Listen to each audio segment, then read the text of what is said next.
In this Elden Ring video, I'm going to be showing you why katanas are the best weapon in Elden Ring.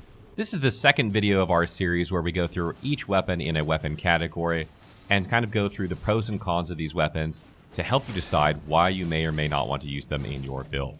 Before we get into each of the 8 katanas, however, the first thing I want to talk about is katana styles of play. In my opinion, there are really 2 different styles of play available to all katanas and a third style available to a couple of them. And the first style is playing with a single katana at a time, usually two-handing it and leading into its two-handed moveset, and using a weapon skill, like in the case of Rivers of Blood, using that, or using double slash, something like that. Really leaning into that weapon skill, or even in the case of Moonveil, using Transient Moonlight, and using that without really needing to augment it with anything else. The second style of play is where you're doing like a dual-wield setup with katanas. This is where you have one in each hand, and you're usually leaning into some sort of status effect buildup, because this is a very, very good way to do it. You might be using something like the Uchigatana and maybe the Serpentbone Blade or dual Uchigatanas, etc. Something where you're trying to apply bleed really quickly, and maybe something like Frostbite or Poison on top of that by using that dual-wield weapon moveset. And the last style of play that you could use that's really only available to a few of the katanas is a sort of Spellblade type build where you use a staff in one hand and you use something like Moonveil or Meteoric Ore, or maybe like Magic Uchigatana or Nagakiba in one hand, or you use something like Rivers of Blood in one hand and use the Dragon Communion Seal in the other and do like a incantation type build instead of a sorcery build like the others would be. Of these, in my opinion, I think playing with a two-handed setup for a katana using a weapon skill is probably the easiest style of play, simply because the weapon skills of most of these katanas are fantastic. They're really, really strong on their own, and the moveset of katanas in general are really good. Some of them are very long-reaching. I think that's the easiest way to play, closely followed by dual wield, which really helps with status effect build-up, and then probably the most advanced style of play would be, some sort of Spellblade build. However, it's not something I think too many people are going to do unless they're leaning specifically into something like Moonveil, and I don't know that they're going to use like a Magic Uchigatana or Nagakiba all that often, since if they're going to use a Magic Katana setup, Moonveil is arguably the best one to use for that. Talking a second about the pros of katanas in general, most of them have decent attack speed, and they also have some sort of status effect buildup, whether it's bleed or poison, innate to them, which is fantastic. This allows you to stack status effects, or always, be able to trigger that hemorrhage status effect after enough attacks. They also don't have terrible requirements for what you need in order to use them, and a lot of them are found fairly early in the game, making them viable for a vast majority of a playthrough. The cons of these weapons are that a couple of them that are very strong, like Rivers of Blood and Hand of Melania, are not available until very, very late game. And also the dual-wield combo, in my opinion, is probably not one of the strongest dual-wield combos there are. There are other weapon types, in my opinion, like curved swords or straight swords that have better two-weapon combos. Having said all that, let's take a look at the unique katanas first, and first up is the Serpentbone Blade. The Serpentbone Blade has a unique R2 attack that hits twice in rapid succession and deals 100% physical damage, and is one of the lightest katanas in Elden Ring, weighing 6, and requires some points in strength and dexterity in order to wield. One thing that's kind of interesting about this katana is that it actually uses regular smithing stones to upgrade, despite the fact that it can't have its Ash of War changed, and that it's a unique katana. The pros of this katana are that it causes poison buildup with every hit. It has a unique R2 that's good for talismans that increase damage on hit, like Winged Sword Insignia and Millicent's Prothesis, as well as the Axe Talisman if you charge it up. Double Slash is arguably one of the best Ashes of War for status effect buildup, and for boosting damage via repeated attacks. It also has the second highest physical damage of all katanas, behind Hand of Melania, barely inching out Keen Uchigatana and Keen Nagakiba. The cons of this weapon are that it's missable if you don't do the assassination quest in Volcano Manor, which is also somewhat far into the game. You cannot change the Ash of War on this weapon, and poison is much less effective than bleed in general in my experience, and it also has a shorter reach than the Nagakiba or Hand of Melania. Conclusion: the Serpentbone Blade should be a lot better than it is. High base damage allows it to stay ahead of both the Uchigatana and Nagakiba in terms of raw damage, but poison is much worse than bleed in general. Additionally, you cannot change the affinity of this weapon, which means you cannot add other status effects like bleeding or frostbite. Since you can do this with both the Uchigatana and Nagakiba, they are generally better options if you're going the status effect route. The sweet spot for this weapon is around 50 dexterity, and if you're going to use it, make sure that you pair it with Kindred of Rot's Exaltation and Mushroom Crown for best results, as these both boost attack power when you've poisoned a nearby enemy or yourself. Consider two-handing this weapon for easier staggers with charged R2s while using double slash as needed, or use it in a dual-wield setup with another katana for faster poison buildup with the addition of bleed as well, or swap back and forth like I do in my Serpent Samurai build. The Serpentbone Blade will perform worse with each NG plus cycle because it really only scales off of dexterity, and you'll likely hit 80 dexterity or so at the end of your first playthrough or at the beginning of NG plus. This means as enemies get tougher, your damage won't really increase, making you less effective as you progress further and further into NG pluses. Next up on our list is the iconic Moonveil. Moonveil shares the default moveset of many other katanas and deals both physical and magic damage. It has an average weight in Elden Ring weighing 6.5 and requires some points in strength, dexterity, and intelligence in order to wield. The pros of this weapon are that it causes bleed buildup with every hit. It has the second highest total attack rating of all katanas behind the Meteoric Ore Blade. It has more magic and better magic scaling than the Meteoric Ore Blade. Transient Moonlight is one of the best weapon skills in the game due to its high stagger when using the R2 variant. And it can be found relatively early in the game by defeating the Magma Worm in Gale Tunnel. The cons of this weapon are that it has shorter reach than both the Nagakiba and Hand of Melania. It also has worse magic damage and worse magic damage scaling than the magic Uchigatana. In summary, Moonveil is one of the strongest weapons in Elden Ring, not only because it can be obtained relatively early in the game, but also because it has exceptionally high stagger damage. This allows you to stagger and critically strike nearly every enemy and boss in Elden Ring if you play aggressively, and when paired with the Assassin's Cerulean Dagger, creates an unstoppable machine that never runs out of FP. Moonveil's ideal stat spread is about 55 dexterity and 50 intelligence, after which point you'll see a significant drop-off in effectiveness. However, because you can still get decent damage out of these stats up until 80, this weapon will only get stronger in NG+, and probably taper off in NG plus 2 or NG plus 3, from which point you'll need to rely on your stagger and criticals for the bulk of your damage, which you are likely doing anyway. I personally love prioritizing intelligence when using Moonveil in my NG playthrough, allowing for a Spellblade style of play that can also cast spells effectively with a small sacrifice in melee damage. Pair it with the Carrion Regal Scepter and Great Blade Phalanx for best results. You can also dual-wield Moonveil exceptionally well, and I recommend doing so with a cold-infused Uchigatana in your offhand. This will provide similar scaling and will allow you to apply Frostbite to enemies struck, reducing their resistances and ripping off a chunk of their health, in addition to adding more bleed buildup. Consider not critically striking bosses that you stagger with this setup, and instead go to town with your dual-wield combo in order to set Hemorrhage and Frostbite more quickly while they are staggered. You could use the Nagakiba instead of the Uchigatana for this setup, but I find that it has such long reach that a lot of times when you attack with it, you'll miss with the Moonveil while you hit with Nagakiba, which isn't ideal. Next up, we'll be taking a look at the Rivers of Blood. The Rivers of Blood shares the default moveset of many other katanas and deals physical and fire damage. It has an average weight in Elden Ring weighing 6.5 and requires some points in strength, dexterity, and arcane in order to wield. The pros of this weapon, of which there are many, are that bleed buildup occurs on any hit with the weapon or weapon skill. Corpse Piler sets the Hemorrhage status effect faster than any other katana except the Uchigatana or Nagakiba when set to Occult and buffed with Seppuku.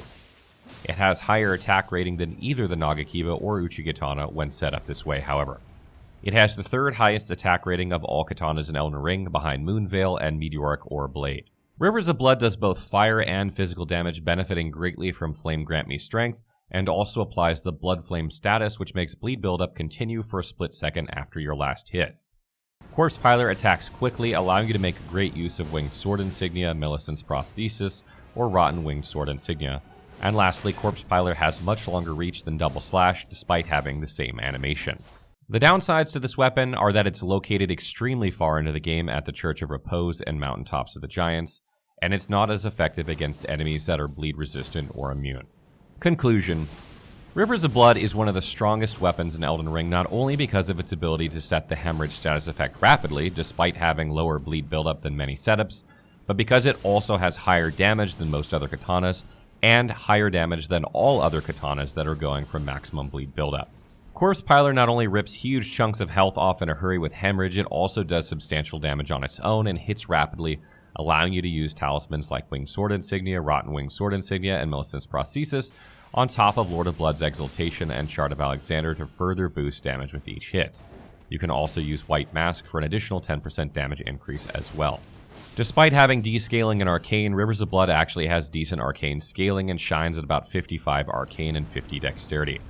Increasing arcane first will increase the speed of your bleed buildup and damage, and is so recommended first, especially since each point provides nearly the same damage boost as Dexterity anyway. Rivers of Blood makes a good candidate for some combination with the Dragon Communion Seal since it has relatively good arcane scaling, allowing you to play as a melee caster hybrid effectively. However, its weapon skill is so strong it's likely you won't need to cast many spells unless they are long range to pick off enemies you cannot hit with melee attacks.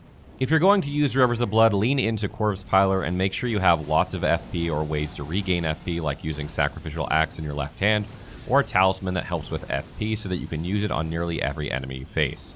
You should avoid regular attacks whenever possible and use Corpse Piler as often as you can. Rivers of Blood is also outstanding in NG Plus and beyond because Hemorrhage is based on the max HP of the enemy, which will only get higher with each new game cycle, but also because it scales effectively from Arcane and Dexterity, allowing you to boost its damage into NG Plus and NG Plus 2. Next up, we're going to take a look at the Meteoric Ore Blade. The Meteoric Ore Blade has a unique overhead chop for its R2 attack that is reminiscent of Sekiro's Ichimonji, and deals both physical and magic damage. It's the heaviest katana in Elden Ring, weighing 7.5, and requires some points in Strength, Dexterity, and Intelligence in order to wield. The pros of this weapon are that it applies bleeding buildup with each strike, it has the highest attack rating of all katanas in Elden Ring, it has decent strength scaling, making it an ideal candidate for two-handed katana play, it can be found relatively early in Elden Ring in Caelid Waypoint Ruins, it gives you plus 20% damage to gravity enemies, and the R2 and Charge Tier 2 attack for this weapon are rather strong. The cons of this weapon are that it's the shortest katana in Elden Ring, Gravitas is a terrible weapon skill and deals poor damage, and you cannot change the Ash of War. In summary, the Meteoric Ore Blade is in a weird spot because despite having the highest attack rating of all katanas in Elden Ring, it has a terrible weapon skill, and its claim to fame is really its unique R2 and solid strength scaling. The problem is that if you use this in your offhand in a dual wield setup with a second katana, then you cannot make full use of that strength scaling or its R2. And if you two-hand this katana, then you are stuck with its terrible weapon skill and very short reach. So you're kind of damned if you do, damned if you don't. The ideal stat spread for this weapon is about 55 strength and minimum investment into intelligence and dexterity, and moving forward, strength will still outperform either of these two attributes all the way up to 80, so you want to keep focusing there for your first playthrough. In NG Plus and beyond, you can increase dexterity and intelligence to further boost damage, making this weapon very viable in multiple NG Pluses. I'd personally pair this weapon with a cold-infused Uchigatana in my right hand for similar stat scaling, frostbite buildup, and a much stronger Ash of War like Carrion Grandeur, Glintblade Phalanx, or Glintstone Pebble. These two weapons have about the same reach, making it likely you'll hit with both when you attack with L1 if you're positioned correctly. If you use the Cold Nagakiba, you get slightly worse dexterity scaling, and it's much longer reach, which is not especially helpful if you need to move close to hit with Meteoric Ore Blade anyway. The other option is to two-hand this weapon and get the extra damage from strength scaling, leading into the charged R2 and R2 attacks of this weapon, using something like the Axe Talisman to further enhance this attack's damage. You'll need high poise for a setup like this so that you can swing through attacks uninterrupted, so make sure you have high endurance and heavy armor with good poise if you want to play this way. Next up, we have the Dragonscale Blade. The Dragonscale Blade shares the default moveset of many other katanas and deals 100% physical damage. It's the lightest katana in Elden Ring, weighing 5.5, and it's tied with the Uchigatana for this, and requires some points in strength and dexterity in order to wield. The pros of this weapon are that it has the highest attack rating behind Meteoric Ore Blade when buffed at higher attributes. It deals plus 20% damage against Dragon-type enemies and plus 10% damage against Ancient Dragon-type enemies, and Ice Lightning Sword adds lightning damage to the weapon and allows it to build up Frostbite for its duration. The downsides to this weapon are that it has no inherent status effect buildup like other katanas do. It's the second shortest katana in Elden Ring. It's found very late into the game in the Lake of Rot. Ice Lightning Sword has a very short duration at 20 seconds, and you cannot change the Ash of War of this weapon. Conclusion: the Dragonscale Blade is in a bad spot because it doesn't apply bleed or poison natively like all other katanas do, and it must be buffed every 20 seconds in order to apply the Frostbite with its attacks. Ice Lightning Sword has a very long windup, making this hard to do repeatedly mid-aggressive boss fights, and even though the weapon does extra damage to dragons, these enemies are usually resistant to slash damage anyway, making it less useful than it would appear. You would ideally use this weapon in a dual-wield setup with the Dragonscale Blade in your right hand for faster rebuffing, since you'll need to reapply Ice Lightning Sword every 20 seconds or so for best results. I'd pair it with a Cold Uchigatana for faster Frostbite buildup and similar scaling. These two weapons also have similar attack ranges, making it easier to line up L1 attacks. Because the Dragonscale Blade really only scales effectively with dexterity and its buffs apply a flat 130 lightning damage, it will continue to get worse and worse with successive NG+ playthroughs where enemies will gain more and more health, but your damage will not increase. For this reason, I don't recommend it in any playthrough past the first playthrough. Its ideal stat spread is about 50 dexterity, but the weapon performs the best of any katanas at minimum requirements due to the damage Ice Lightning Sword provides, so it's not a bad choice for a low-level playthrough or on a character that wants to remain low-level to cooperate with lower-level players. The next weapon we're going to take a look at is the Hand of Melania. Hand of Melania shares the default moveset of many other katanas and deals 100% physical damage. It's one of the heaviest katanas in Elden Ring, weighing 7, and requires some points in strength and a lot of points in dexterity in order to wield. The pros of this weapon are that it's the second longest katana in Elden Ring behind Nagakiba. It has the second best dexterity scaling behind King Nagakiba, barely being inched out by 1 point. It has the highest physical damage of all katanas. Waterfowl Dance does considerable damage and can be extended for even more. And finally, Waterfowl Dance has fantastic poise, allowing you to tank a hit or two and still continue the weapon skill. The downsides of this weapon are that it's located extremely late in the game by defeating Melania Blade of Mikola, effectively making it an NG+ weapon. And lastly, Waterfowl Dance builds up bleed extremely slowly, making it much less effective than it could be. Conclusion: Hand of Melania is a solid katana with less versatility and less status effect build-up than other katanas, but makes up for it with its long reach, high physical damage, and its unique weapon skill Waterfowl Dance, which can hit like a truck if set up properly. Waterfowl Dance, when used with high poise and talismans that increase your damage as you hit more and more, like Winged Sword Insignia, Rotten Winged Sword Insignia, and Millicent's Prosthesis, becomes an absolute unstoppable force that can wipe out entire packs of enemies with ease, and sometimes bosses in one complete combo of this skill. The downside to this weapon is that it's less effective than Rivers of Blood in general because of Waterfowl Dance's rather long windup, not only increasing the time it takes to kill enemies, but also making it unviable in tight quarters with enemies pressing down upon you. However, where it really shines versus Rivers of Blood is against bosses and enemies that are bleed resistant or immune to bleed, since Hand of Melania does not rely on status effects for most of its damage. You get your best bang for your buck with this weapon around its minimum requirements of 16 strength and 48 dexterity, but it scales as good as King Nagakiba all the way up to 80 dexterity, so don't be afraid to push those numbers higher. You will see your damage plateau with this weapon in NG pluses because of its low bleed buildup, because once you've taken dexterity to 80, you won't get too much more damage out of it. However, your damage should still remain very high with Waterfowl Dance, getting you through NG Plus and NG Plus 2 rather easily. Either use this weapon two-handed leading into Waterfowl Dance whenever possible, or dual-wield it with a Keen Nagakiba, which is slightly longer in length, allowing you to hit enemies effectively with L1, unlike many other pairings with these weapons. This should provide better bleed buildup. Just be sure to use Waterfowl Dance when you need it if you do this. And next up we come to the first of our non-unique katanas in the Uchigatana. The Uchigatana shares the default moveset of many other katanas and deals 100% physical damage. It is the lightest katana in Elden Ring, weighing 5.5, and requires some points and strength and dexterity in order to wield. The pros of this weapon are that it applies bleed buildup with each hit. It's extremely versatile and very good for status effect based builds. Samurais can begin the game with this weapon, and it can be found very early on in Death Touched Catacombs. It has better scaling in general than the Nagakiba, and it has a very strong weapon skill in Unsheath, and you can change the Ash of War and Affinity on it. The negative of this weapon is it's one of the shortest katanas in Elden Ring. Conclusion: the Uchigatana is an exceptional katana that can be outfitted in nearly any way you wish. It excels at status effect buildup because of its native bleed buildup, and because you can outfit it with poison or frostbite on top of that for even more deadly combinations. The Uchigatana is usually best paired with another katana in your main hand when dual wielding because it's roughly the same length as the majority of katanas in Elden Ring, making L1s more effective in general. I highly recommend the Cold Infusion when paired with Moonveil, Meteoric Ore Blade, or Dragonscale Blade, the Poison Infusion when used with Serpentbone Blade for faster poison buildup, and the Occult Infusion if paired with Rivers of Blood for faster bleed buildup. And lastly, we come to the Nagakiba. The Nagakiba has a unique R2 thrust attack that has very long range and deals 100% physical damage. It's one of the heaviest katanas in Elden Ring, weighing 7, and it requires some points in strength and dexterity in order to wield. The pros of this weapon are that it applies bleed buildup with each hit. It's extremely versatile and very good for status effect based builds. It is the longest katana in Elden Ring. It can be acquired extremely early on by defeating Bloody Finger Hunter Yura. It has a very strong weapon skill in Unsheath, and you can change the Ash of War and Affinity on it. The downsides of this weapon are that it has generally worse scaling than the Uchigatana. It can take a while to get if you don't kill Yura early on. and it requires some strength in order to one-hand it. Conclusion: the Nagakiba is one of the best all-around katanas in Elden Ring.